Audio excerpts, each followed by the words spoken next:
આવી રીતે કરવાનું.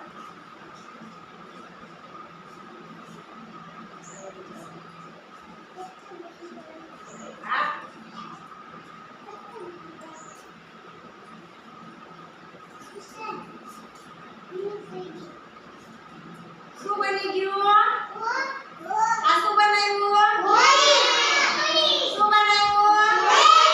પ્લેન. શું બનાવ્યું? પ્લેન જાવ દે. મારું પ્લેન ઉડશે?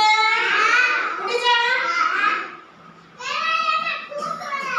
ફૂંક મારવું પડશે. આજે ફૂંક માર તો ભાઈ આમાં. હવે માર તો ભાઈ ફૂંક. હવે આપણે પ્લેન ઉડાડશું ને? સંજય ઉડાડતો. ઉડાડતો પ્લેન ઉડાડતો ભાઈ. કેમ ઉડશે પ્લેન? ઉડાડ પ્લેન ઉડાડતો. જો જો કેમ ઉડશે? આમ પકડ. અરે પકડ પકડ. પ્લેન પકડ. હાથમાં લખવું છે. જો સંજયભાઈ હાથમાં તમને બતાવે પ્લેન જો. સરસ